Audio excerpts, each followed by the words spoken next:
राधिकाय तदालय कृष्णाय कृष्ण भक्ताय तद्भक्ताय नमो नमः।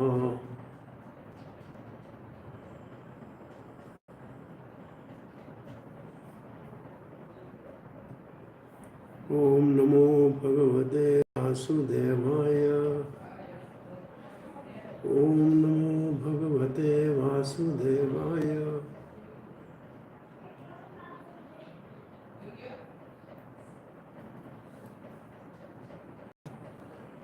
ओम नमो भगवते वासुदेवाय।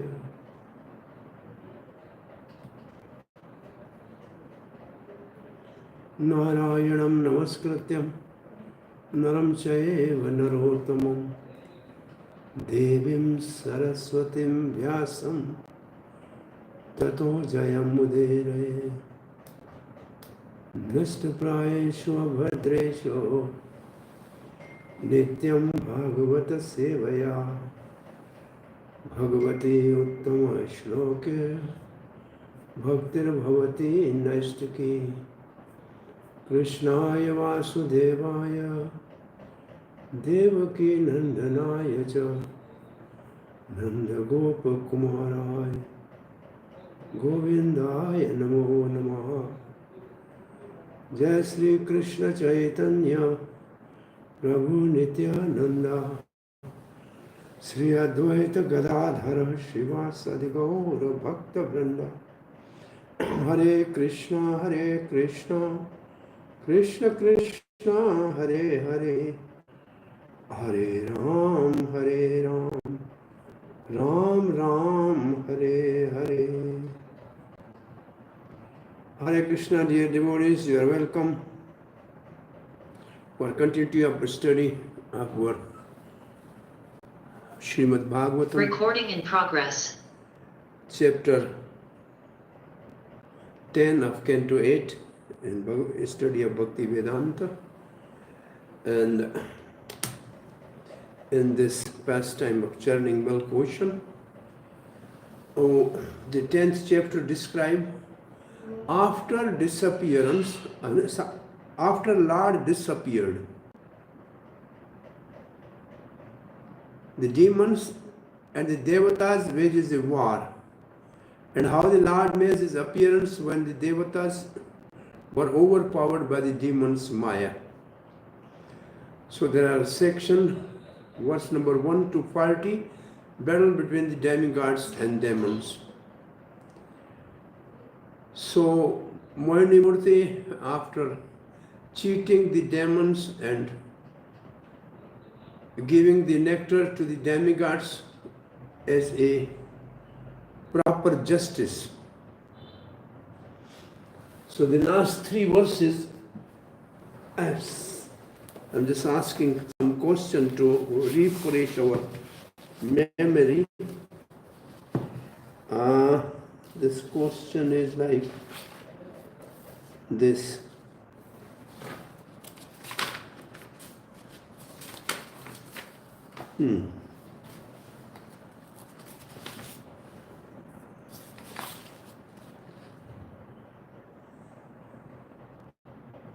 Lord is the supreme judge.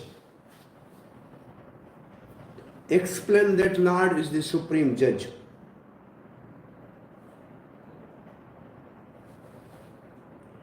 This is in our, we have discussed this. Lord is the supreme judge. Ye yathamam prapadyante tans tathev bhajami aham. Who rewards or punishes different persons according to their approach towards him. Ye yathamam prapadyante. So karmis and bhaktas attain different results, although their endeavors seem similar. So this is one of the purport where Srila Prabhupada writes, Supreme Lord is a supreme judge. What is the philosophical explanation? Ye yathamam prapadyante. Asat activities and sat activities. What are asat activities and what are sat activities? This is also theme we have. Asat activities. The karmis uses God's property for their sense gratification. They have faith in their own work and they don't get any more than their destiny. Asat activities and sat activities. Devotees, even little service done for the Lord is beneficial. Devotees use the Lord's property for Lord's service. Thus, they can surpass the reactions of the karma.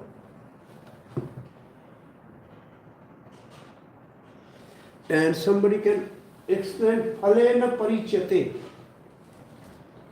What is the meaning of phalena parichyate? One judges by the result.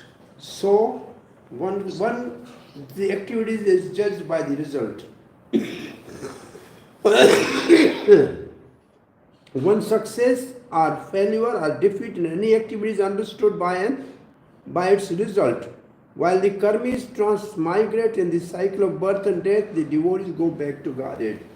This is the result of the activities of both asat activities in the material world and sat activities going back to Godhead. What principle applies why Lord did not give nectar to the demons? What is the principle? Because they are like the snake, and if you give the milk to the snake, it is turned to poison. Okay, so principle is Never engage in fruitive activities. The principle is snake should never be fed milk because it only increases their poison. So the demons should not be given nectar, it will increase their enviousness and their anger and their hatred. Is there other principle in your, do you remember any other principle maybe yesterday we have discussed? A good physician can never give even a little of the thing which is not beneficial for the patient, though he may like it. Do you remember this type of analogy somewhere? Good physician. And this is, I think, somewhere Narad and Vyasdev's discussion in first canto. There is some analogy in some verse. A good physician never gives even a small concession to a patient, though he may like that. So Supreme Lord, as a good physician, he knows the nectar for the demons is dangerous, so he never gave them, though they wanted it. It's okay? And why Lord gave nectar and did not recognize Rahu in the disguise of a devotee or demigod? Because the Lord wanted to prove the effect of the nectar, the potency of the nectar. Oh, he wanted to show to the world the potency of the nectar. All right.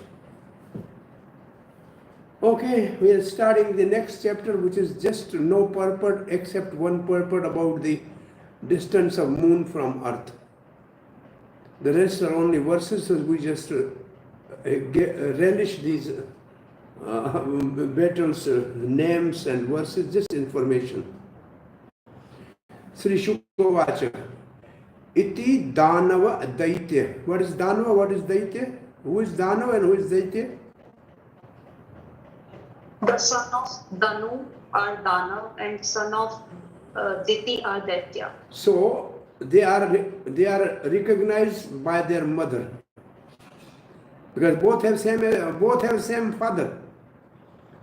If you have to address them for some good work, then you can call them Kashipa,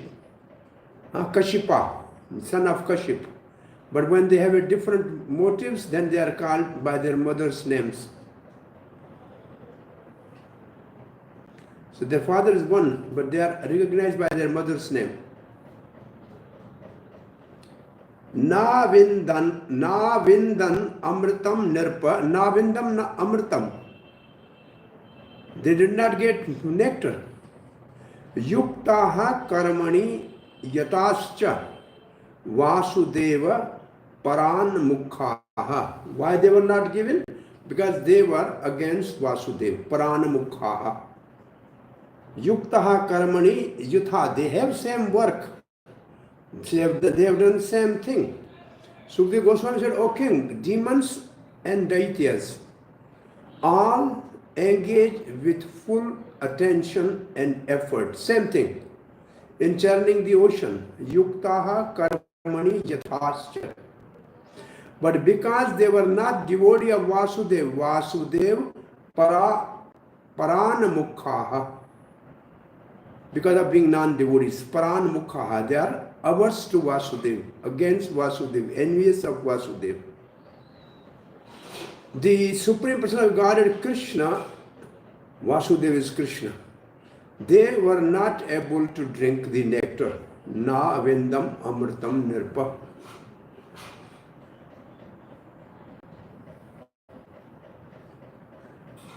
Asuras were unable to drink nectar because they were opposed to the lion. Next verse says, Sadhyaitva amritam rajan paetva swakam suram Pashyatam sarvabhutanam yayo garuda vahana. Sadhvaitam amritam rajan. Maharaj Parikshit, the purpose for churning milk ocean, the goal was achieved. The nectar was given to the Payatva Swakanam Suran. Those who were his own devotees, he made them drink nectar, and then Pashyatam Sarvabhutanam, everybody was watching in front of everybody's eyes. Yayav Guruda Vahana, Supreme Lord, he just mounted on his carrier Garud and just left, disappeared. O King Nirpa, after the Supreme Person of Godhead had brought to completion the affairs of churning the ocean and feeding the nectar to the demigod who were his dear devotees, Swakanam Suraha, he left the presence of them all and was carried by the Garuda on his own to his own abode. O King, after the Supreme Lord had produced nectar and given it to his devotees and devatas, so all the demigods are his devotees. He disappeared on the Garuda, Yayav Garuda Vahanaha, while everyone watched. Yayav means disappeared. Next verse says, seeing the victory of the demigods, the demons become intolerant to their superior opulence. Thus they began to march towards demons with raised weapons. Diti Nandanaha, son of Diti, Daitya.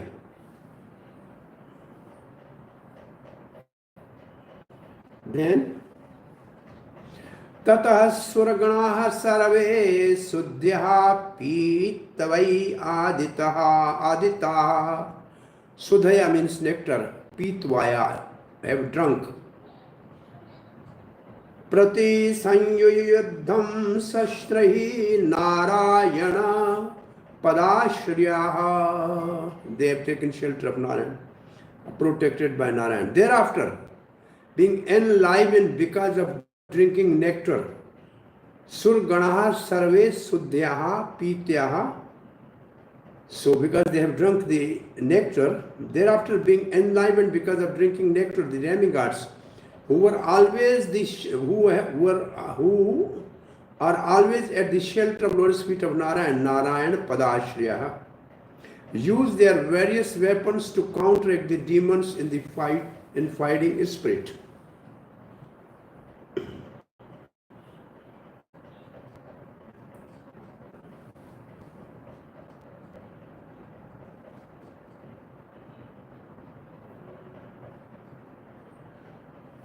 Next verse. Tatadevasuranamaha rana param darunaha. Devasura nam rana. Rana means fight. The Devasura means between the demigods and demons. Tatra there, Devasura, Tatra means at the shore of milk, ocean. Nam, Devasura, Nam Rana, Param Daruna, very, very dangerous. Param Daruna, fiery battle started. Rodhasya udavanto rajanstumalo romaharshana. Only hearing of that battle is actually what the word used here is romaharshana. That fiery hair-raising battle took place. O king, a fiery battle on the beach of the ocean of milk ensured between the demigods and demons. The fighting was terrible, darunaha, very terrible. That simply hearing about it would make the hair on the body stand on end. The fiery hair-raising battle took place on the beach of the ocean of milk between the devatas and the demons.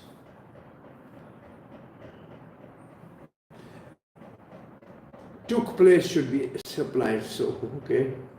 Next verse says, both parties in that fight were extremely angry at heart, and in enmity they beat one another with swords, arrows, and varieties of other weapons. Both parties, saptanaste, extremely angry, with hatred for each other, anyo anya samarabadha manaso. Samarabadha manaso, samarabadha means fighting spirit. In a mind they have a fighting spirit. Their heart is with great anger for one another. Met on the battlefield, rane samadhaya, and attack each other, nijak gunaho, with swords, arrows, asi means sword, banahi means arrows, and the variety of other weapons, vividha ayudahi.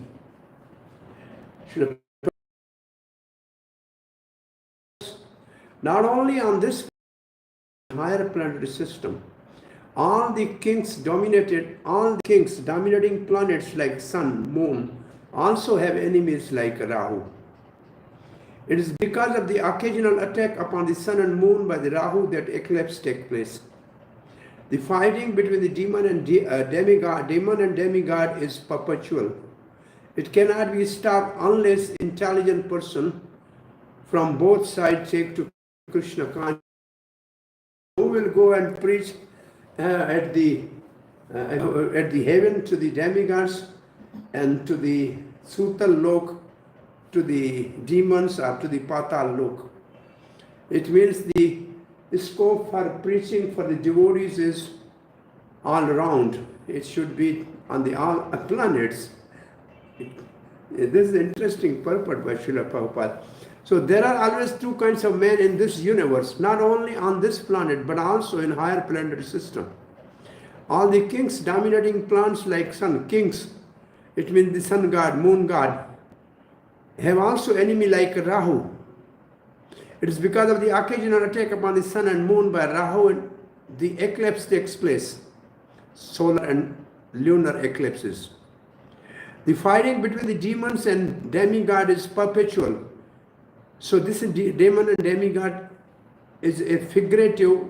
In the human society, always there are divine and also demonic people. And this is the verse in Bhagavad Gita 16th chapter. Devao sargo loke asmin deva asur evacha. In this creation, there are two type of creation: demonic creation and divine creation. And I am asking you a question: what is the criteria to designate one as a divine and other as a demonic creation? What is the criteria? The divine people, they follow the scripture, they take shelter of the Supreme Personality of Godhead, whereas the demons, they don't follow the scripture and they don't take the shelter of lotus feet. So this is Archana Devi, doctor is speaking. Yes. Your answer is perfect. Thank you. Yeah. ये शास्त्रम विधिम उत्सर्जया यजन्ते काम कारतः न सिद्धिम आपनोति न सुखम न पराम गतिम. This is a verse in Bhagavad Gita. Those who not abide by the rules of scripture are never successful, never get a good destination, never become happy, and they are demonic. And those who follow these rules of scripture, they are successful, they get the good destination and they are happy. And so the scripture is criteria to designate somebody as a demon or devotee, whether when somebody is following the rules, and scripture as the rules given by God. The Dharma or scripture is the rule given by God. So this is one criteria. Some other criteria anybody knows?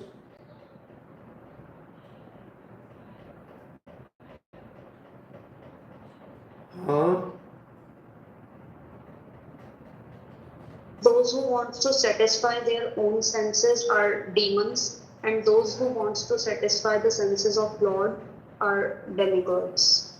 This is also good. One verse we have read somewhere from Padma Purana. Anybody knows? Vishnu Bhakta Deva. Yes. Tad Vipraya Asuraha, right. Those who are the devotees of Lord Vishnu are divine, and those who are against that are demonic. And based upon the modes of material nature, those who are in mode of goodness are divine, and those who are in mode of passion and ignorance are demonic. Generally. Okay, so now fighting between demons and demigods means based on this criteria. Not we have to go to the heaven for preaching or go to the hell for preaching, but on this planet we have demonic people and also divine people. So it cannot be stopped unless intelligent person from both sides. So both sides have intelligent persons. Demons are also intelligence, and demigods are divine are also intelligence. Till they take to Krishna consciousness. Bali Maharaj is demon, but somehow he has taken to the Krishna consciousness and surrendered to this Maharaj Vaman Dev. So he is now the Mahajan and is going to be the next Indra.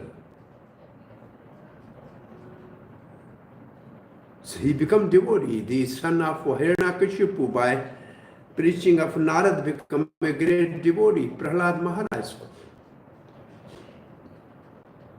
Some divine people also, the intelligent become Krishna consciousness and then become. When Prabhupada is writing this purport, he is thinking of the people on this planet which are also fighting among themselves, and some have a demonic nature and some are of a divine nature. If both sides intelligent people take to Krishna consciousness, which Srila Prabhupada used to say, if you catch the big fish, then small fishes are automatically controlled.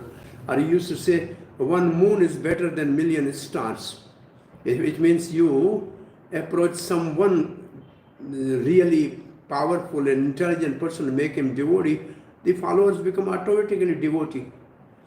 That's what the one king become king of Manipur was Vaishnava, so all the Manipuris become Vaishnava. some or other like that. If some king takes to the Krishna consciousness, all the big empires on the earth were by the kings who were influenced by the religious people. Ashoka by Buddha, Buddhism spread. Roman Empire by Christianity spread. Then Mughals and Turk from Turkestan, from Uzbekistan, from Afghanistan, they were under the influence of Islam. Therefore, there was a big empire they have. Marathas is a big empire. Shivaji Maharaj and by Tukaram Maharaj, saintly person, they were influenced by the pious people. They become Krishna conscious or whatever, God conscious in whatever way. Then there was things can be changed. So what actually Srila Prabhupada is giving here, the mission for us to preach to the intelligent people in the society on both sides, the demonic side as well as divine side. How do you look at this purport? This purport is so small, but there's a big statement. Fighting between demons and demigods is perpetual. It cannot be stopped unless intelligent person from both sides take to Krishna consciousness.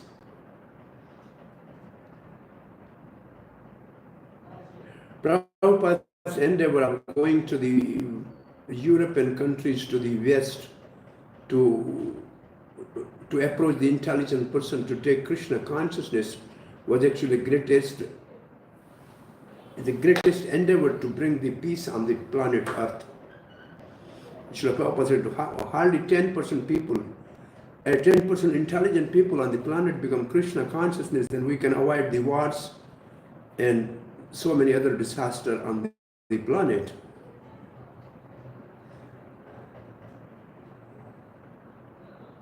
Anybody has to comment on this?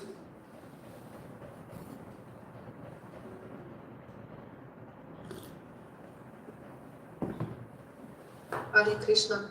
Yes. How can we say that actually this is the question in the question bank, the main cause of the fight between the demons and demigods. So can we say that the main cause is that they have really different natures? The main cause is that? The fight between the demigods and demons. Mm-hmm. It can be.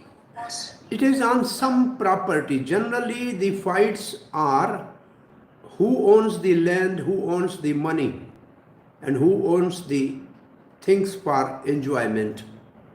Actually, if they are trained that everything is owned by God, Isha Vash Idam Sarvan, then there will be no fight. But everybody thinks that I own this is my land, this is my manpower, this is my money, and this is my enjoyment things. Generally, it says there are three things on which the wars are waged on the planet. It's called Zar, means wealth, Zan, which means woman, and Zameen, which means land. These are the three things which are cause of the all wars on the earth. For the purpose of land, for the purpose of wealth, all the people, they come as a plunderer, they loot and then go take the booty, and also some wars were just for based on some beautiful queens, and disasters were there. Zar, Zan, Zameen. Kanchan, Kamini. Kanchan means gold, Kamini means beautiful woman, and Kirti for the glories of having more land, more kingdom. So these are the, and preaching to these people that nothing belongs to you. Lakshmi belongs to Narayan. Prithvi also is a Vishnu Patni. So how can you claim to be the owner of these? And also the beautiful woman, except you have a wife, they are all for you, mother. Pardareshu Matravat. If this type of preaching to these people will avoid all the differences and enviousness and hatred and wars.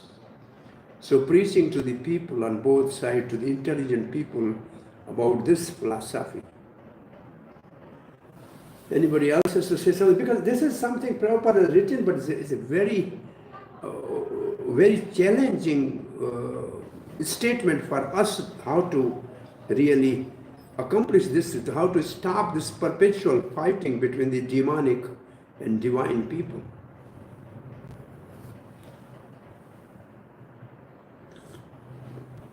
Unless intelligent people take to Krishna consciousness. Yes. Prabhuji, yesterday you mentioned about that if Vishnu shows some mercy to you, you have to show your gratitude and say thank you to him. So actually, is it related to these demigods that they didn't say thank you or didn't show the gratitude, and that's why they have to deal with this fighting? This fighting was because demons saw that devotees got nectar, therefore they are more now more powerful, more glorious, more having the opulence, and they could not see that, and therefore they thought we are cheated, so we will fight and we are powerful than them and we will defeat them. That was their mood. And demigods were also proud that they had a nectar, so why should they worry? They started fighting instead of saying thank you to the Supreme Lord. So ultimately they were overpowered by the demons because of their mystic power and illusory warfare. And at that time, somehow Lord came at their rescue. This is something come in the end, last part of the chapter. But my question is, when I am reading these two lines now with you, I feel this is the greatest challenge to the Krishna conscious movement, to bring peace by approaching to the intelligent persons on the both sides. The people may have a demonic nature of enjoying mentality, people may have a divine nature.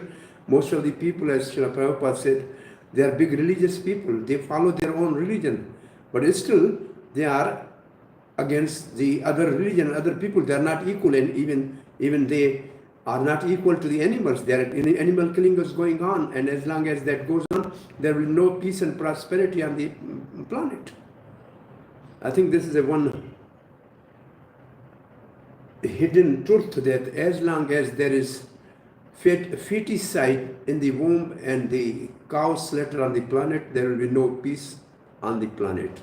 These are the two heinous crimes going on the planet: killing the embryo in the womb and killing the cows. That is the most dangerous sinful activity on the planet, and therefore there is no peace anywhere on the planet. How do you stop slaughtering cow and killing the embryos in the womb? This should be the preaching strategy for the devotees to avoid the conflict among the both groups of people. This is common for both. The religious people are divine because they follow religion, and their atheists are demonic because they don't follow the religion. But both have intelligent people on their side. And how to preach to them?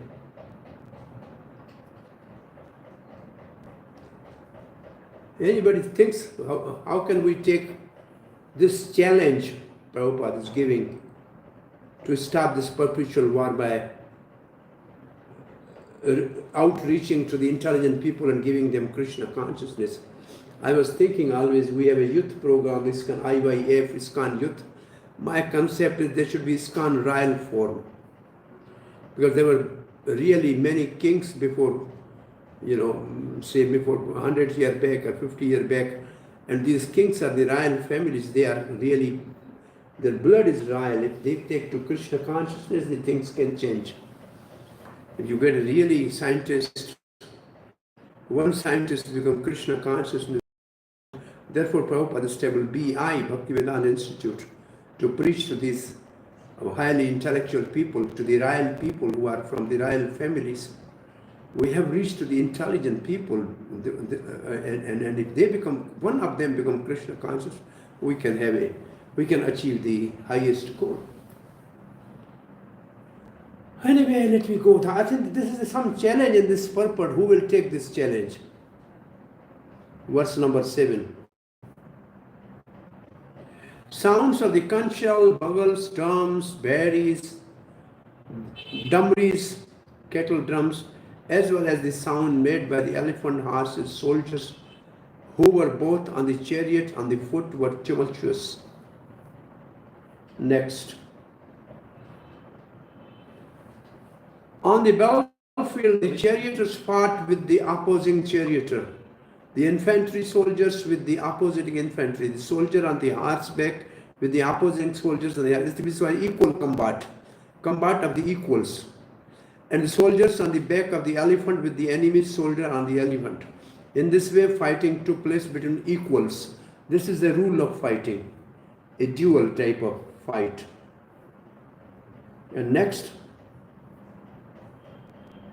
Some soldiers fought on the back of camels, some on the back of elephants, some on the asses, some on the white-faced and red-faced monkeys, some on the tigers, some on the lions. In this way, they all engage in fighting. So they are different carriers of the different people. And next is couple of verses describe. O king, some soldiers fought on the back of vultures, eagles, ducks, hawks, and horse birds. Some fought on the back of timangala, which can devour huge whales. Some on the back of sharbhas, and some on the buffalo, rhinoceros, cows, bulls, jungle cows, and arunas. Other fought on the back of jackals, rats, lizards, rabbit, human beings, goats, black deer, swan, and boars. In this way, mounted on animals of the world, land and sky, including animals with deformed bodies, both armies faced each other and went forward. Next verses. Bastyaha means on goats. Okay. Next set of verses describe. O king, the descendant of Maharaj Pandu, the soldier of both demigods and demons, were decorated by canopies. There's a decoration of their vehicles and their own bodies. I'm just taking my mobile version of this chapter in order that if my computer closes, I can continue. Okay. Demigods and demons were decorated by canopies, colorful flags, umbrellas with handle made of valuable jewels and pearls. They were further decorated by fan made of peacock feathers and by other fan also. The soldier, their upper and lower garments waving in the breeze, naturally looked very beautiful in the light of the glittering sunshine. Their shields, ornaments, and sharp, clean weapons appeared dazzling.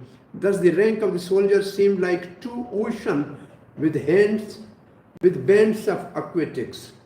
So that the two sides of the opponents were like an ocean, and the soldiers with their weapons looked like aquatic in the ocean.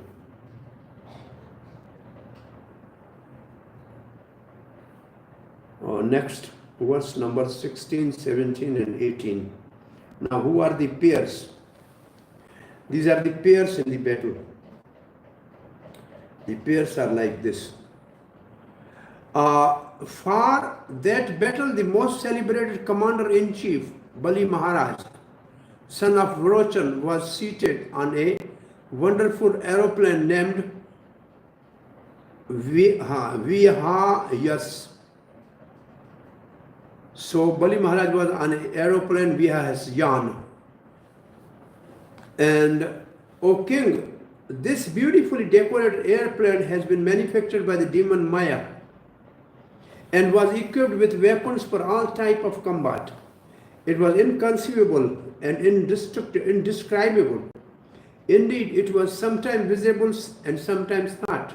Seated in this aeroplane under a beautiful protective umbrella and being fanned by the best of the charmers, Maharaj Bali, surrounded by his captain and commander, appeared just like moon rising in the evening, illuminating all direction.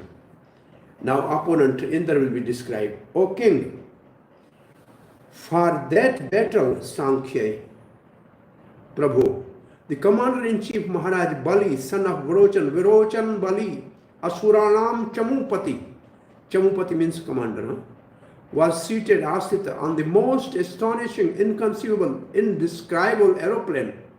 Sarva Ascharyamayam, Apratakyam, Anirdeshyam, Yanam means aeroplane, Vayu Yanam, named VIHE, manufactured by demon Maya. It was equipped with weapon for all type of combat. Sarva Sangramik Upetam means things. Sangramikam means in fight. Whatever weapon you need in fight, it was available there. Sometimes visible, sometimes not visible. Now next, here is description of surrounding Maharaj Bali. On all sides were commanders and captains of the demons sitting on the respective chariots. Among them were the following demons: Nemuchi, Sambra, Bana, Viparshiti, Ayumukha, Devi Murdha, Kala Nabha, Parheti, Heti, Ilavala Shakuni, Bhuta Santapa, Vajara Danshraha, Virochan Haigriva, Sankushira, Kapila, Megadumdubhi Tarakaha, Chakradrika, Shumba, Nishumbha, Jambha, Utkala, Arishta Nemi, Tirupara, Adhipaha, Maya and son of Puluma, Kalyas and Nivat Kavachas. All of these demons had been deprived of their share of the nectar and had shared merely in the labor of churning the ocean. Now they fought against the demigods, and to encourage their armies, they made a tumultuous sound like the roaring of the lion and blew loudly on conches. Balabhita is a name. Balabhita is the name of Indra. The Indra, upon seeing this situation on his ferocious rival, became extremely angry. So Balahit is name of the Indra. So now, next verse says, sitting on the Airavat, an elephant who can go anywhere and who holds water and wine and reserve for showering, Lord Indra looked just like a sun rising from the Udyagiri, where there are reservoir of water. The Bali Maharaj was looking like moon rising in the east, and Indra was looked like a sun rising. And now Prabhupada has something about Udyagiri. On the top of the mountain called Udyagiri, Giri means mountain, Udya means from where sun rises, are large lakes from which water continuously pour in the waterfalls. Similarly, Indra's carrier Airavat holds water and wine in reserve and shower it in the direction of Indra. Thus Indra, king of the heavens, sitting on the back of Airavat, appeared like brilliant sun rising above Udyagiri. Next verse says, surrounding Lord Indra, king of heaven, were the demigods, seated on various types of vehicles and decorated with flag and weapons. Present among them were Vayu, Agni, Varuna and other rulers of the various planets, along with their associates. Verse 27.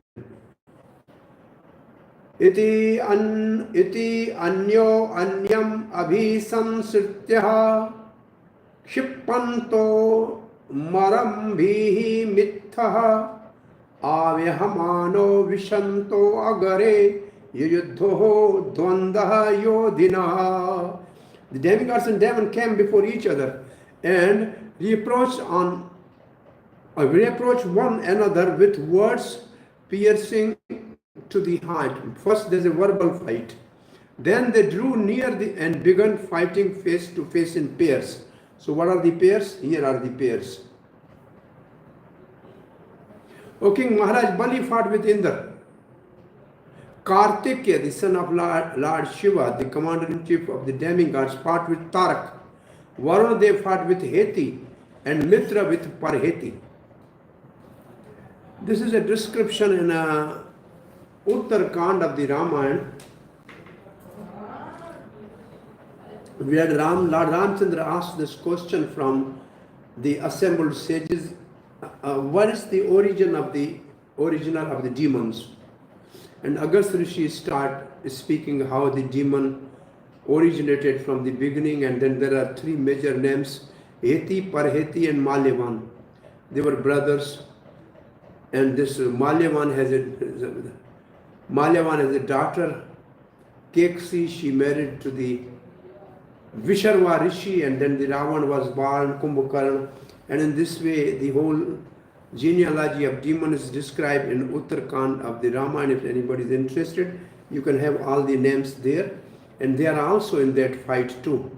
So you can say they are killed here by the demigods. How they come back? The answer is they were revived back to their life by Shukracharya, who has Mrta Sanjeevani Vidya. He has a knowledge by which dead can be revived to the life. So they were killed, but they came again, back. Now verse 29. Yamaraj fought with Kalanabha, Vishwakarma with Maydanav, Twishta with Sambra, and Sun God with Virochan. Twishta, you remember the name Twishta somewhere? I just one name remind you the whole pastime. Is anybody knows about Twishta?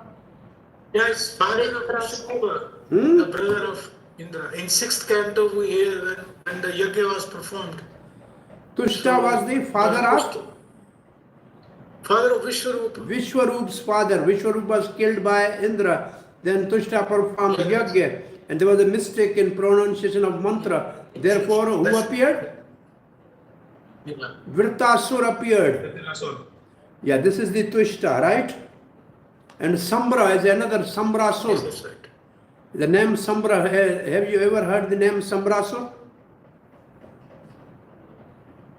This is in the 10th canto Bhagvatam. He's killed by Pradyumna? Yes, he kidnapped Pradyumna. Sambrasur kidnapped Pradyumna from the birth Sutki Graha. This says Shambra. And the sun god Vivaswan fought with Virochan, the father of Bali Maharaj. Next components are, these are the pairs. The demigod Aparajit fought with Namuchi, and the two Ashwani Kumar brother fought with Vishwaparva. Vishwaparva, you remember the name Vishwaparva?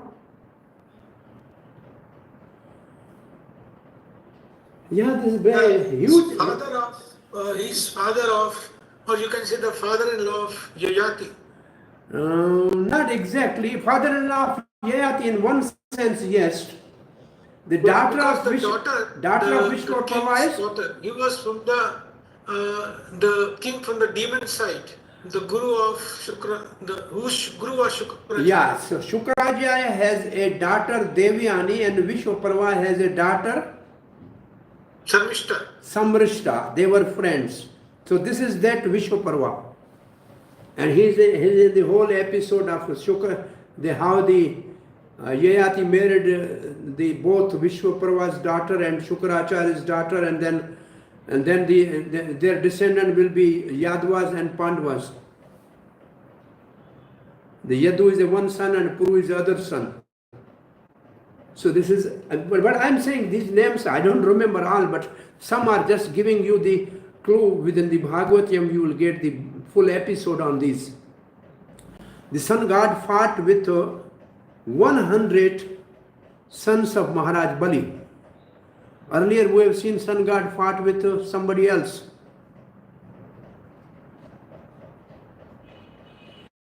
And headed by Banasur was son of Bali Maharaj. And the moon god fought with Rahu. The demigod controlling air fought with the Ploma. And the Shumba and Nishumba. With them, the Durga Devi fought with them now as a Bhadrakali. And next, still there is a list, big list.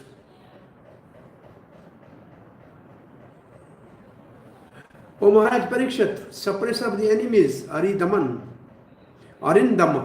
Lord Shiva fought with Jamba, and Vibhavasu fought with Mahisasur.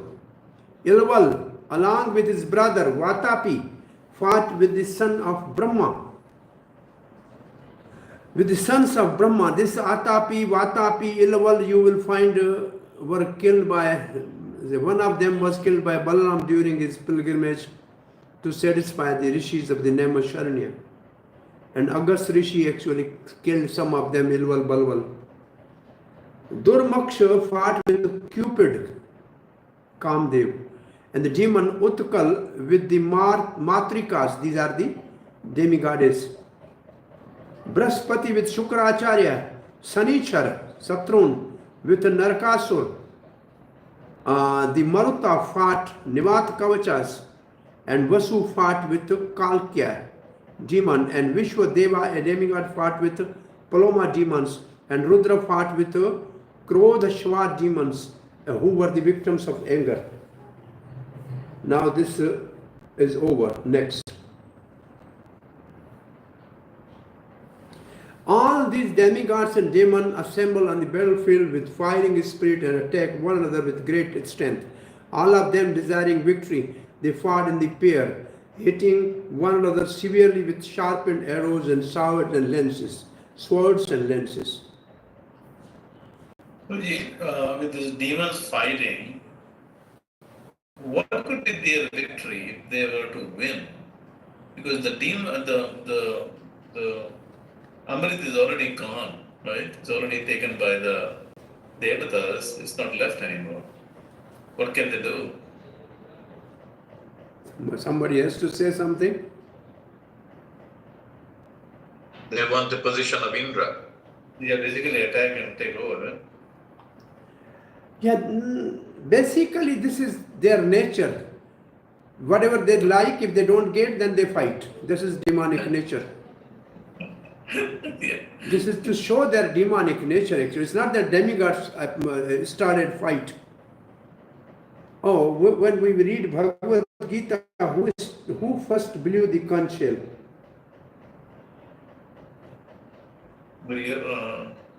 Bhishma. Bhishma. And then all the side from the Kauravas. But on the Pandava side, who started blowing conch shell first? Not Pandava. Krishna and Arjuna. Not Pandava, Krishna. Panch Janyam Rishi Kesho Devadatam Dhananjaya Pondram Dadbhuma Sankam Bhima Karma Virkodar. So, what Krishna wanted to show that the side of the Kauravas were aggressive. They started war. And Pandavas even were not in a mood to counteract. It's Krishna who blew the conch shell and who wanted really to uproot those demonic people on the side of Kaurava. So here also, it is not the demigods, they were in a fighting spirit. They were simply resisting and counter, fighting as for their protection, but aggressor are the demons because this is their nature. Whatever they like, if they don't get, then they fight. They are good as long as their interests are not obstructed. There's a demonic nature. They are good. Yeah. They're good, they know philosophy. They know Vedas. Kansa was speaking nice philosophy, Hiranyakashipu was speaking wonderful philosophy, but when their interests are obstructed, they show their color. This is the nature of a demon. They severed one another's head using weapons like bhushandis, chakras, club, rishtis, patashas, shaktis, ulmukhas, parsas, parsavadhas, mistrishams, lens, parigraha, mudgar, and bindipal. These are all the names of the different weapons used. So these are different type of weapons. Most names are on our tongue. We know what type of they are, but it's now no more in a battlefield. The elephant, horses, chariots, charioteer, infantry, soldiers, and various kinds of the carriers, along with their riders, were slashed to pieces. The arms, thighs, neck, and legs of the soldiers were severed, and their flanks, blown, armors, and ornaments were torn apart. So this is a fight. Those riding the carriers and carriers were cut. Ishvasa means bow. Ishavasa means bow. And Tantura is armor. Tana Uttara. Shield for the body. 38. Because of the impact on the ground of the legs of the demons, demigods, and the wheels of the chariots, particles of dust flew violently into the sky and made a dust cloud that covered all direction of the outer space, as far as the sun. But when the particles of the dust were followed by the drops of the blood being sprinkled all over space, dust cloud could no longer float in the sky. They came back on the earth. They all fell on the earth. Nivartata, nivartata. Yadgatvana nivartate, nivartata. The clouds of the dust covered the entire horizon, but when the drops of blood spread up as far as sun, the dust cloud could no longer float in the sky. A point to be observed here is that although the blood is stated to have reached the sun, it is not said to have reached moon. Apparently, therefore, as stated elsewhere in Srimad Bhagvatam, the sun, not the moon planet, is nearest to the earth. We have already discussed this point in many places. Sun is first, then moon, then Mars, then Jupiter, and so on. Sun is supposed to be 9 crore 30 lakh miles above the surface of the earth. And from Srimad Bhagavatam we understand that moon is 1 crore 60,000 miles above sun. Therefore, the distance between the earth and moon would be about 9 crore 50,000 miles or so whatever. So if a space capsule were traveling at the speed of 18,000 miles per hour, how could it reach the moon in 4 days? At that speed, going in the moon would take at least 7 months. The space capsule on the moon excursion was reached the moon in 4 days is therefore impossible. So this is Prabhupada's purport. The dust which had risen up because being ground up on the battlefield fell back to the earth because of being soaked with the drops of blood. Another version has this, modifying the dust particle. It should be understood that the particles of blood floated up to the sun. So fires battle. 39. In the course of battle, the warfield becomes strewn with the severed heads of the heroes, their eyes still staring and their teeth still pressed against their lips in anger. Helmets and earrings were scattered from these severed heads. Similarly, many arms decorated with ornaments and culching various weapons were strewn there, here and there, as were the many legs and thighs, which resembled the trunks of the elephants. Last verse of this section. Yes. Can I ask you a question, Prabhu, here? Yes, let me finish this section. Many headless trunks were generated on that battlefield. Many headless trunks were generated on that field, with weapons in their arms. Those ghostly trunks, which could see with the eyes in fallen heads, attacked the enemy soldiers. Now you ask question, then we will read the further. Yes. Yes, Prabhu. Regarding this purport of Prabhupada on 38, what's your understanding about this moon and sun? It's frequently asked by other people.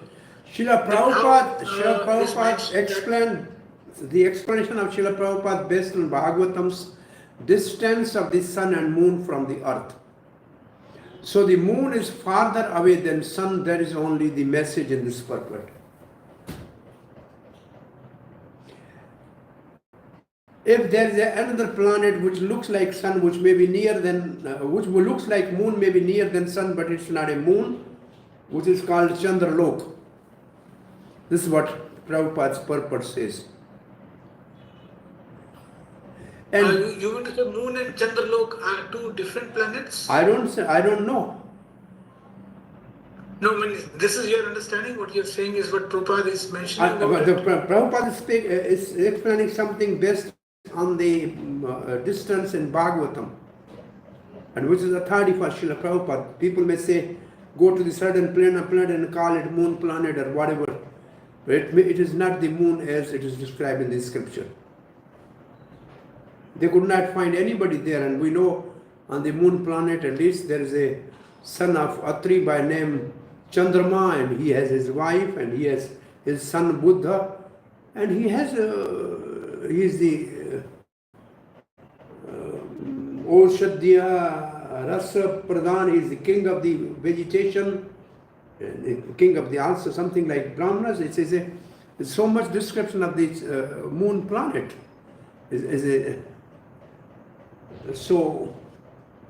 Well, this topic, when it was the moon landing in Prabhupada's time, many devotees, they left movement because Prabhupada was blunt, that is, they never landed on the moon, and until now they say they reached the moon, but there's nothing, no information. They may sell plant on the moon and fools can purchase those, but who will go and live there? So, but this is something. That's right. And when this moon eclipse take place, is it that we are referring to the eclipse of Chandralok or eclipse of the moon? We can say there are millions, also there are many moons also. You can say, at least in a writing, Giriraj Maharaj says many moons. He has written a book, many moons. There could be many moons. Difficult to proceed, Prabhu. Thank you. I am not basically an expert in the astronomy and this fifth canto of Bhagavatam. I think somebody may be more expert in explaining all these things. Well, Prabhuji, similarly, I was wanting to try to understand this earlier, where it was talking about Rahu as the enemy of the sun and the moon, and that is why we see the eclipses. The eclipses happen on a very, very precise, regular schedule, right? Everyone can predict, when the next eclipse will occur and so forth to the kind of minute. Is it? Right. I'm trying to understand how can we understand that Rahu, if he's literally attacking the sun and the moon, would do it, on a regular time basis. This is astronomical calculation. This is a whole science called astrology. The movement of the different planets. And this is also, we can say, which countries are going to fight next in a line. because we see the trend there. So also from astronomy they see when the Rahu and Moon are fighting, going to fight and oppose one another, when the Sun and Rahu. This is, I think, there are different versions. There's a one version from the modern astronomy and the other version from the Jyotish Shastra. I think they differ from one another. They differ from one another. But we say in a modern astronomy that when they come in the same line, when the moon and the other Rahu come in the same line, then there's an eclipse. Well, this is what we in a modern astronomy say, but in a Jyotish Shastra, it's like that moon is trying to cover the sun because of the enmity from the beginning, and they are fighting. And Prabhupada, this is a fighting spirit going on between the Rahu and sun and moon on the other planets. So I think completely there is a different version of the modern astronomy and astrology of the Vedic system. There is a difference. Hare Krishna Babuji. Yes. I have a question and a bit controversial, but like from a Siddhant perspective, is it possible that say the scriptures can be wrong in some one small detail, like let's say 99.9% correct, but 0.1% in some places some things are not correct? Is that a possibility or is that not a possibility according to a Siddhant? Maybe the book which are printed now, there may be mistake in that, which may be printing mistake, maybe editing mistake, maybe wrongly interpretation from the original Sanskrit. So yes, there can be the difference between the scripture which is in a written order, but the scripture which is spoken and which is non-different than the Supreme Lord is a Paurusha. There cannot be a fault. It is a purpose, it's a faultless. Vedas, Vedic literature is given by God, it's spoken by Krishna. It cannot be wrong. People may interpret wrongly. That can be there. Or it can be, say, this is one thing I think in Nectar of Devotion you know this one thing, that somebody goes to Vrindavan, he will get a bhav bhakti very immediately. And in this section, what is written is there? These statements are right, but not for all people.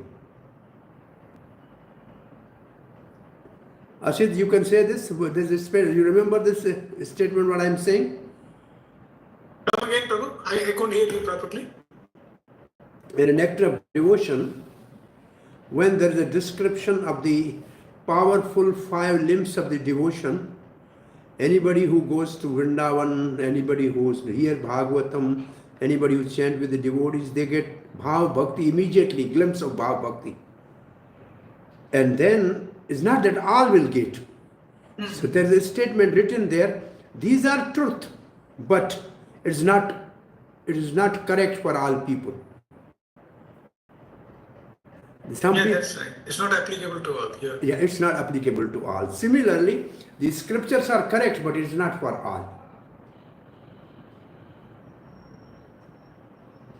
All may not understand. Once I think one purport Prabhupada said there were eagles, all the vultures, they can taking they pick the elephant and then ran, flew in the sky.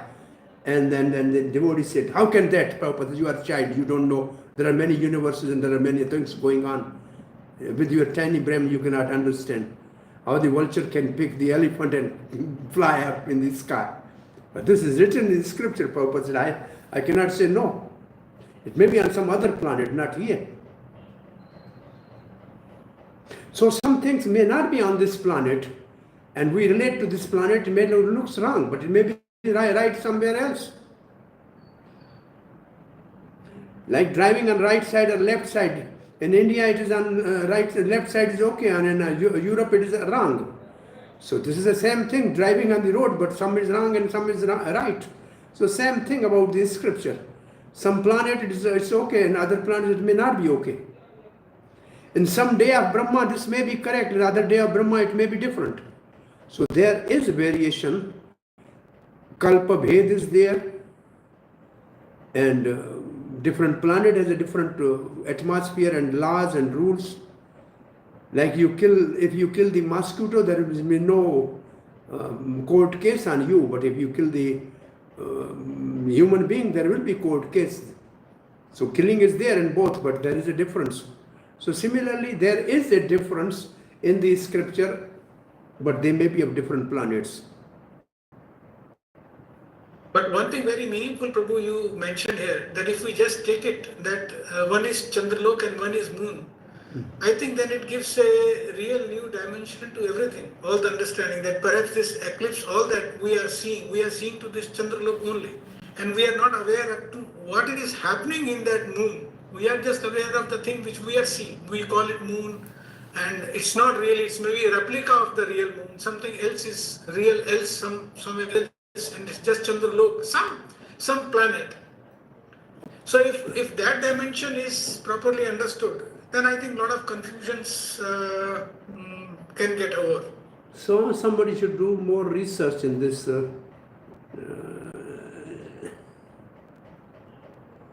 subject. I'm not really very much well versed in this. I'm just reading with you and learning with you. I'm, by the way, the teacher without any degree.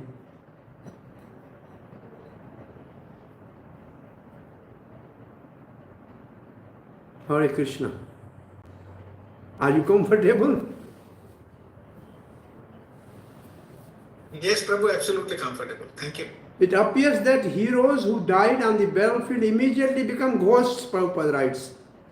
And although their heads had been severed from their bodies, new trunks were generated, and these new trunks, seeing with the eyes in the severed heads, began to attack the enemy. In other words, many ghosts were generated to join the fight, and thus new trunks appeared on the battlefield. The headless bodies could see using eyes from the severed heads. Now the next section, 41 to 52. Bali create demonic illusion. So now the direct fighting was not leading to any result, therefore the demonic side, they created demonic illusion. Bali Mahendraha Dashabhihi Trebhir Airavatam Sharaihi Chaturbhi Chaturo Vahan Ekano Arohan Arachyat. Bali Maharaj then attacked Indra with 10 arrows and attacked Airavat, Indra's carrier elephant, with 3 arrows. With 4 arrows he attacked the 4 horsemen guarding the Airavat's legs, and with 1 arrow he attacked the driver of the elephant. Srila Prabhupada, the word Vahan refer to the soldiers on the horseback, and my computer blank. Okay, verse number 41. Sarvabhauma Prabhu, should someone share his screen?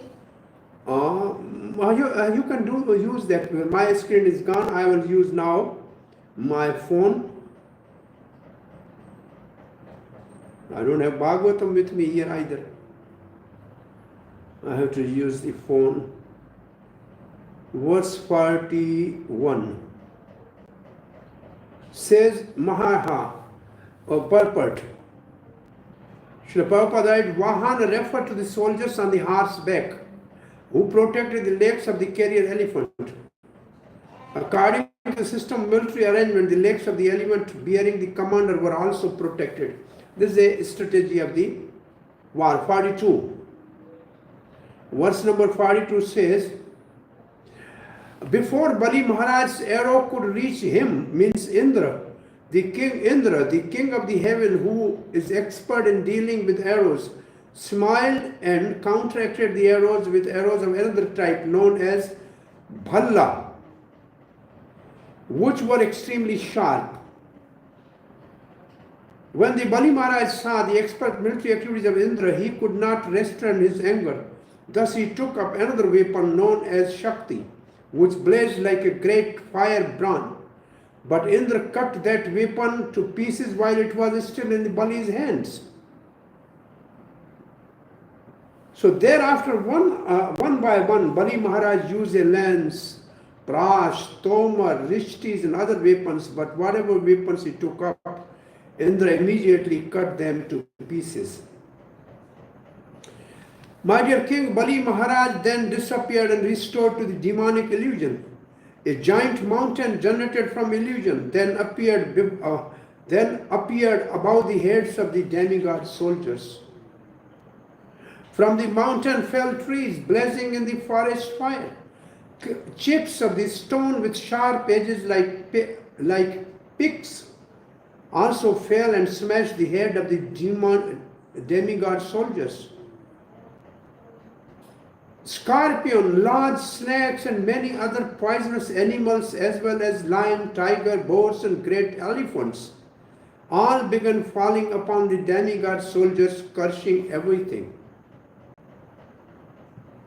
O my king, many hundreds of males and female carnivorous demons, completely naked and carrying trident in their hands, then appeared, crying the slogan, cut them pieces, cut them to pieces, pierce them. Fiery cloud, harassed by the strong winds, then appeared in the sky, rumbling very gravely with the sound of thunder. They began to shower live coals.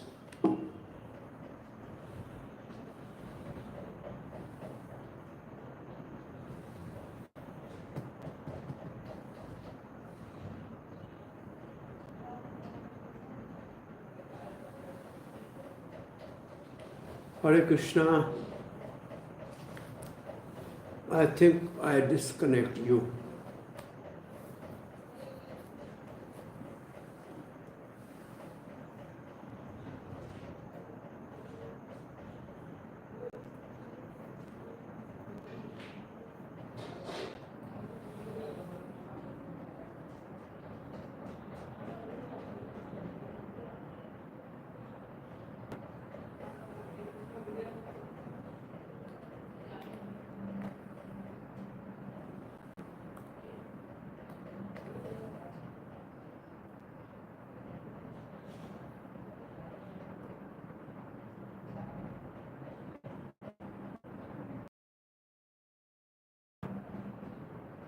Hare Krishna. Recording in progress. Hare Krishna. Hare Krishna. Is it okay? Yes, Prabhuji, Hare Krishna. Yeah, I just disconnected, sorry. So, we are here. Fiery cloud harassed by the strong winds then appeared in the sky, rumbling very gravely with the sound of thunder. They began to shower live coals. Verse 50. Srishto daitena samohan vahanihi swarna saratihi samvrtakaha ivata ugro vibuddha dhvajinam adhak. The great devastating fire created by Bali Maharaj began burning all the soldiers of demigods. This fire, accompanied by blasting winds, seemed as terrible as Samvartak fire which appears at the time of dissolution. Radhe.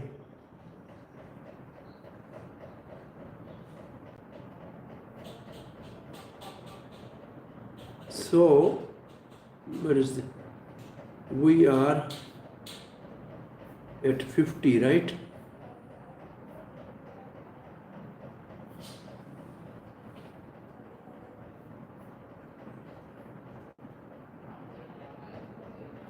Forty-six, 48. 49, 50 over.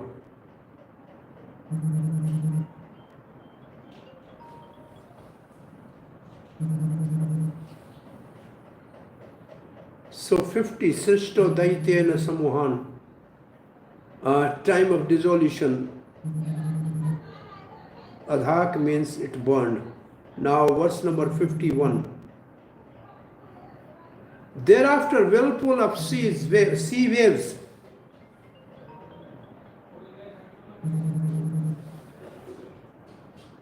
agitated by a fiery blast of wind appeared everywhere before everyone's vision in a furious flood.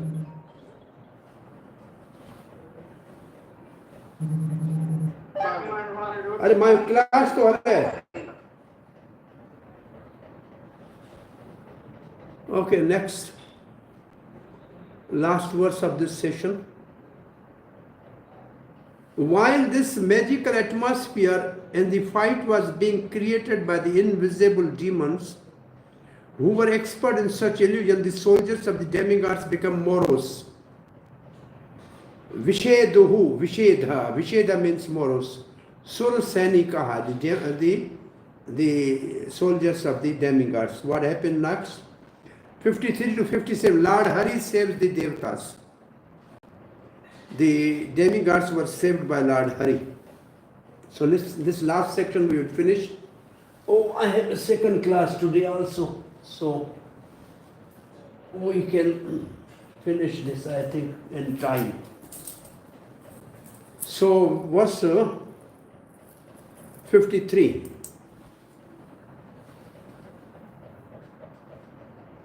O king, when the demigods could find no way to counteract the activities of demons, they wholeheartedly meditated upon Supreme Personal Godhead, the creator of the universe, who then immediately appeared.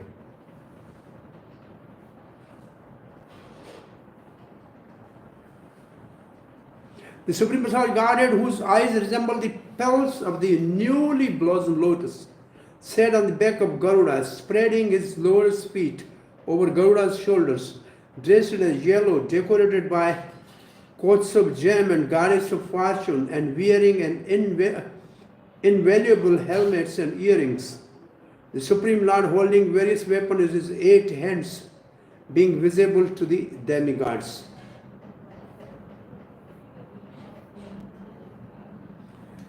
As the dangers of the dream ceases, analogy.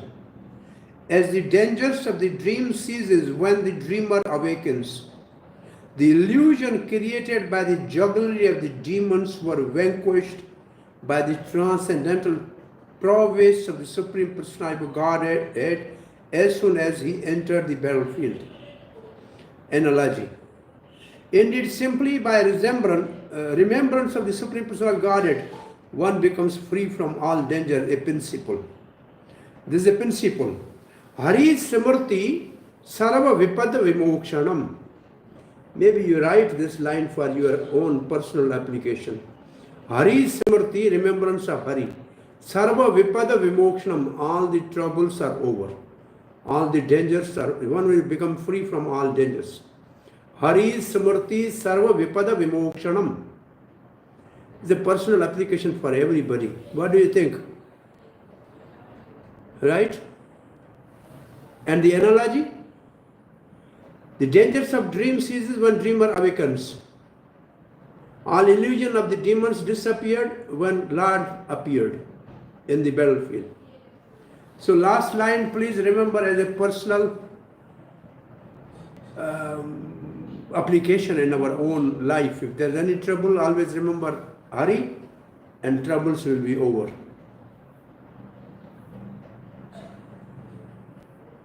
Verse 56. Drishtva mridhe garudavahan ibhari vaha. Iba means elephant, vaha means carrier.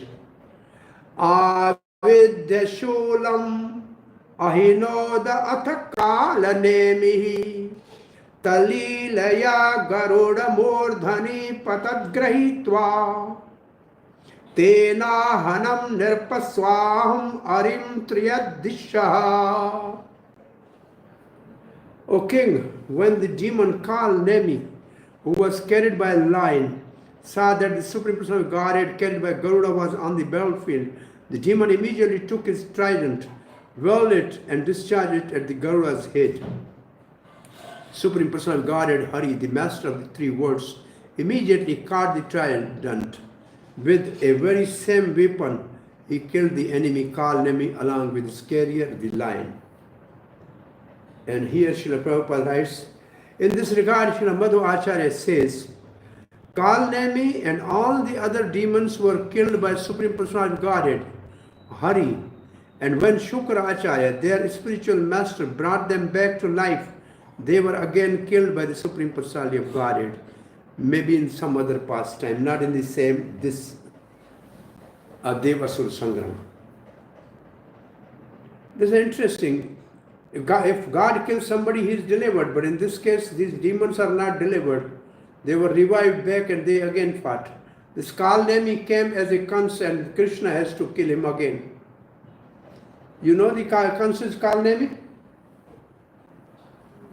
Kalnemi had a lion as his carrier. Ibhari Vahan. Oh, Ibhari Vahan. Ibhari. Ibha is the elephant. Ibha is a lion also. Avidya means shaking. Lord caught as it is approached with his left hand, killed the demon. The last verse. Are you there? Yes, Yes. Prabhuji. Mali Sumali Ati Balau Yudhi Petato Ya Chakrena Krittaha Sriswabha Atha Malyavantam. They are all killed here by Lord, but they are the maternal uncle of Ravan. Ahatyaha Tigamha Gadya Hanadda Andajendram. The Garuda who is born from the egg, like other birds. Tavas Shiro Chinnad Arera Naddato Arinadya. Thereafter, two very powerful demons named Mali and Somali were killed by the Supreme Lord, who severed their heads with his disc. Then Malyavan, their brother, another demon, attacked Lord with his sharp club. The demon, who was this roaring like a lion, attacked Garuda, the lord of the birds, who was born from eggs. But the Supreme Personality of Godhead, the original person, uses this to cut off the head of that enemy also. Thus ends the Bhaktivedanta purport. He cut his head with the chakra. He struck at the Lord. As soon as Malyavan attacked Garuda, the Lord severed his head. Ahat means Adiha means Lord. Adiha means Lord. Okay, here ends this chapter for today. Yes.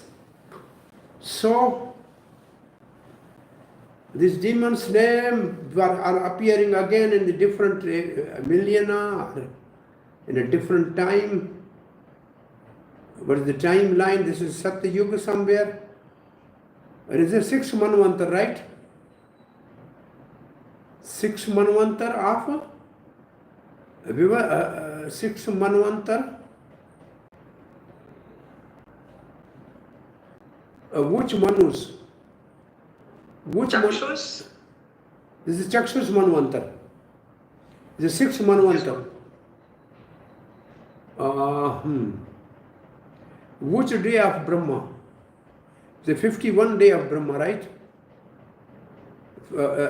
Say 50 years are over, and 51st year, first month, first day. So the Brahma has first prarabdha over. His 50 years are over. His 51 year is starting with the first day.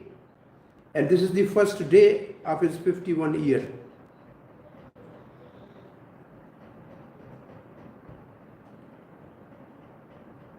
And the 7th Manu, we are living in a reign of the 7th Manu, the Vivasvat Manu. This is the Vivasvat Manu's time now. So Ramayana was earlier, when these all demons were there.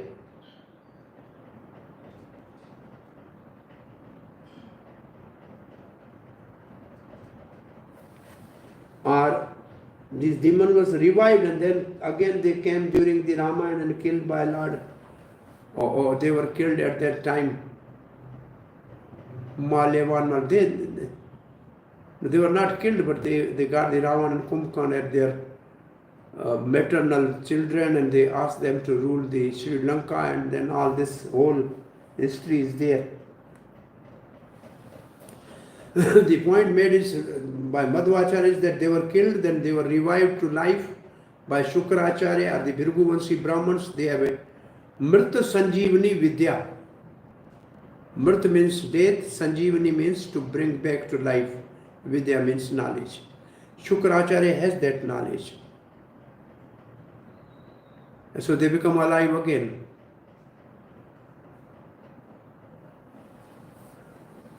So I think there is no philosophical any discussion in this section, only there is a fight between demons. Only one thing which I liked is how can we preach to the intelligent people on both sides and stop the war on at least our planet, or at least in our own country where we live, or at least in our own city where we live. We do something what Prabhupada wanted us to do to stop this fighting spirit and have at least the peace.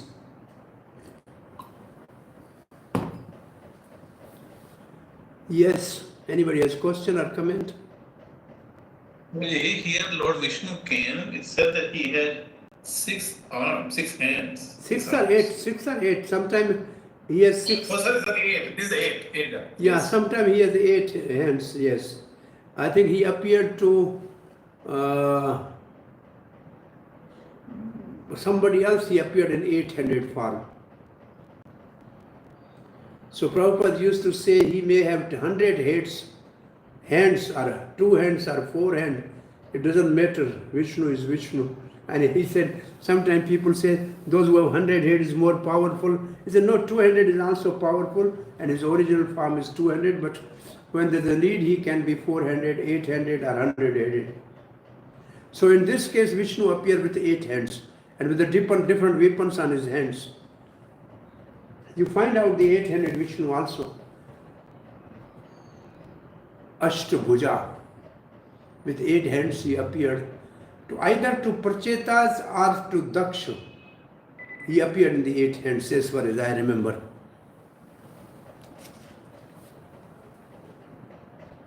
It's in the, yeah, that's right, probably. The first 4.7.32 says, my dear Lord, your transcendental form with 8 hands and weapons in each appear for the welfare of the entire universe. He So, appeared. Lord Vishnu appeared with 8 hands. Which where to whom? This is the sacrifice performed by Daksha. Yeah, he appeared to Daksha in 8-handed form. I remember the Daksha. Yeah, somewhere this is in my memory. And then another thing Prabhupada is saying in 436 in the activities of Prachetas is that generally Vishnu form is manifested in 4 hands with 4 objects. However, Lord Vishnu is described as possessing 8 arms with 8 kinds of weapons. According to Viraraghava Acharya, the conch shell and lotus flower are also accepted as weapons. Since the Lord is the supreme controller, whatever is in his hand can be considered as weapon. 4 hands hold 4 kinds of weapons, and the extra 4 hands hold an arrow, bow, trident, and snake. Shri Viraraghava Acharya describes the 8 weapons are Shankh, Chakra, Gada, Padma, Sharanya, Sara, etc. Yeah, so yeah, these 4 ayudh, we say ayudh means weapon, but the Shankh is not a weapon, and the lotus is not a weapon, but the club and chakra are weapons. And the 4 other weapons are arrow, the snake, and the 2 more. What are the 2 more? Arrow, snake. One second, I moved away from there. So Anyway, this is the 8-handed Yeah. form. Yeah. Narayana Kavachi, it is described the conch shell, disc, shield, sword, club, arrows, bow, and ropes. Yeah. So sword is there, club is normal. Sword is the sword and the hand of Lord is called Assi. I think, well, Assi is the name of sword, but it has 100 moons on that or something like that. There's a special name of the sword of the Lord. The bow of the Lord is called Sarang. Sarang bow. Therefore, one name of the Lord is Sarang Pani. Like Chakra Pani, Sarang Pani. Pani means hand. Sarang bow, Kamudni Gada, Assi. With 100 moons is a special sword. So there is a name, a special name for the weapons of the Supreme Lord. Prabhuji, he appeared with the 8 hands in the Narayan Kavach also, no? First verse of the Narayan Kavach. What it says? Om Hari Vidya Dhyanam. Then it starts and then it says Ashtabhuja. He has 8 types of the these weapons in the 8 hands. So this should be, Ashtabhauma. then it should be 6 canto. So canto 6, 8, 12. Canto 6 to chapter 8, Yes, verse 12. verse 12. Okay, it says, Om Harihi Vidyam Mama Sarvaraksham Nyasta Angrihi Padam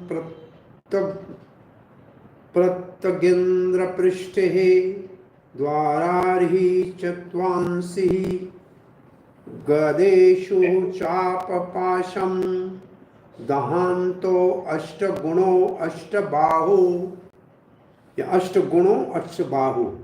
Ashtabahu means 8 arms and Ashtaguno 8 perfections. So Srila Prabhupada writes, thinking himself one with the Supreme Lord called Aham Graha Upasana. Through Aham Graha Upasana, one does not become God, but he thinks of himself as qualitative one with Supreme. And then the spirit soul is equal in quality to Supreme Soul. Wall, river, and same mess. Okay. The living entities, there's nothing, no description of the 8 hands in this verse.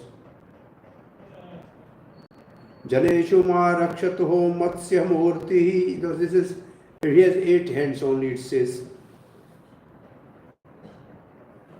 Okay, I think the Vishnu in 8-handed form appeared before on the side of demigods in the Dev Asur Sangram. Another thing probably noted is Garuda, he sat on the Garuda with the lotus. So the lotus was on top of the Garuda. Garuda with a lotus. Yeah, he sat on the Garuda with lotus was between the Lord and the Garuda. Okay, lotus is a seat on the Garuda. It's like that. Yeah. That's how it said. So if I'm going there right now. Yes, So interesting. So he said sat on the back of Garuda, spreading his lotus. Oh no, sorry. It's the lotus petal eyes. Lotus petal eyes. Lotus. Yeah, that is Lotus there. feet look like that. Yeah, I actually didn't look at the feet. I said lotus feet of No, Garuda. lotus feet on the Garuda's shoulders. Okay. Yeah. Everything related to Lord is lotus. Okay. Lotus Lord ki jai. Prabhuji, there is one temple in Vrindavan, which is called Garuda This is called Temple. Garuda Govinda. This is Krishna called the Garuda and asked Garuda to take all the Brajavasi to show them Vaikuntha. So there's a Garuda and Krishna is sitting on the top of the Garuda. It's called Garuda Govinda Temple. Yeah, that's near Chatika. He has 16 hands, 8 on this and 8 on this hand. He has 8-handed form. Yeah, that Garuda Govinda is a special Leela in Vrindavan. It is not for fighting. It is for the Brajavasis. Here he is fighting, so he has to have other weapons also.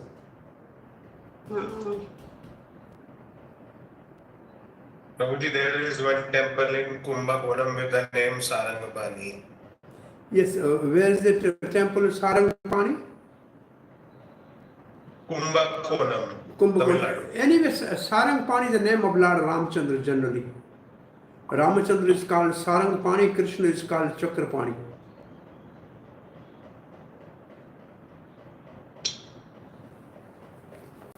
Also, the Vishnu has a bow made especially by Vishwakarma, and a similar bow was made for the Shiva, and that bow of Shiva was then broken by Lord Ramchandra. Then Parsuram brought the other bow. So these are the two similar bows were brought at, prepared at certain time in the one past time. But the actual bow which Lord always carries is called Sarang bow.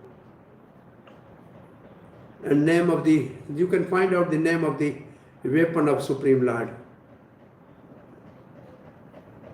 I remember Gada. Club is called Kamudni. Asi. Asi means sword is 100 moon sown, I think. Sahasra Chandra Asi. And the bow is Sarang, and you find out the other names you may find somewhere.